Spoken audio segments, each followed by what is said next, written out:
баъзе аз овозхонҳои тоҷик аз вуҷуди саҳифаҳои тақаллубӣ бо номи онҳо дар шабакаҳои иҷтимоӣ аз ҷумла фейсбук нигаронӣ доранд. Ҷафар Ҷалол, овозхони шинохтаи тоҷик, ба Кумитаи давлатии амнияти миллӣ ва Вазорати корҳои дохилии Тоҷикистон шикоят кард, то шахсияти нафареро, ки бо номаш дар фейсбук саҳифа боз намудааст, пайдо кунанд.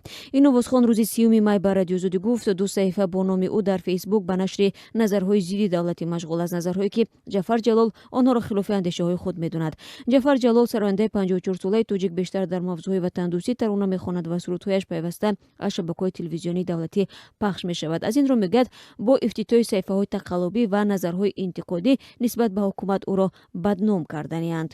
ин овозхон гуфт, ба ҳама фаҳмонидан мушкил аст, ки пушти он саҳифа ӯ қарор надорад.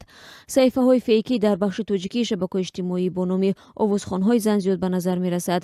Баҳриддин Сабурӣ, продюсери тоҷик, рӯзи 30 май ба Радиозодӣ гуфт, аксаран фейкҳо бо номи сарояндаҳо тасвиру ҳарфҳое нашр мекунанд, ки боис ба пайдо шудани овозаҳо мегардад. ӯ гуфт, дар гузашта Зулайхо Мамадшоева, сарояндаи тоҷик, ба Вазорати корҳои дохилӣ аз боло яке аз ин фейкҳо шикоят карда буд. Нафаре бо номи Зулайхо Сингер саҳифа боз карда буд ва аз номи ӯ бо мухлисонаш суҳбат мекард. Ба Вазорати корҳои дохилӣ шикоят кардем, он нафарро пайдо карданд ва саҳифаи сохтаашро бастанд, гуфт ӯ. Ин продюсери тоҷик мегӯяд, шахсияти ҷавоне, ки бо номи Зулайхо саҳифа боз карда буд, барояш маълум нест ва ҳам намедонад, ки ӯро чӣ ҷазо доданд. Бо ин вуҷуд Баҳриддин Сабурӣ мегӯяд, бо номи сарояндагон саҳифаҳои тақаллубии дигар боз карданд.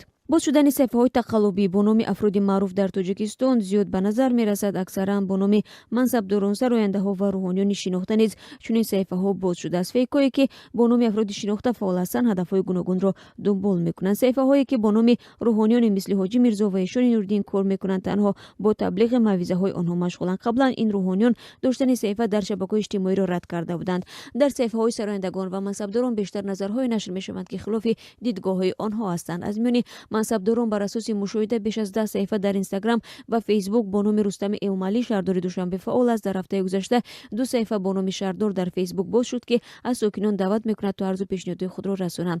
Аммо дар дафтари матбуоти шаҳрдории Душанбе рӯзи 30 май ба Радиозодӣ гуфтанд, ки ҳанӯз Рустами Эмомалӣ дар Фейсбук саҳифаи расмӣ боз накардааст. Як масъули маркази матбуотӣ гуфт, шаҳрдор барои сокинон рақами Вайберу WhatsApp-ро барои тамос пешниҳод карда буд ва ин эълон дар сомонаи ҳукумати Душанбе нашр шуд. Аммо саҳифае, ки бо номи Рустами Эмомалӣ фаъол аст, ба суолҳои мо позух дод ва гуфт, ки ин саҳифа воқеан ба шаҳрдор тааллуқ дорад. Ин нафар худро зердасти Рустами Эмомалӣ номид. Рустам Гулов, коршиноси тоҷик, мегӯяд, бо дар назардошти фаъол намудани шахсиятҳои шинохта дар шабакаҳои иҷтимоӣ, корбарон ба фейкҳои ҳамноми онҳо бовар мекунанд. ӯ мегӯяд, танҳо овозхонҳо дар шабакаҳои иҷтимоӣ фаъол ҳастанд, вале фаъолияти қишри мансабдорону рӯҳониён эҳсос намешавад. шумораи корбарони интернет дар Тоҷикистон ба 3 миллион нафар мерасад. аз ин рӯ ҳарфҳое, ки дар шабакаҳои иҷтимоӣ нашр мешаванд, зуд ба мухотобон мерасанд. сарояндаҳои тоҷик барои таблиғи сурудҳои худ аз шабакаҳои иҷтимоӣ фаровон истифода мебаранд, вале ҳанӯз мансабдорону рӯҳониён ва дигар қишри пуртарафдор дар ҷомеа аз ин шабакаҳо истифодаи дуруст намекунанд.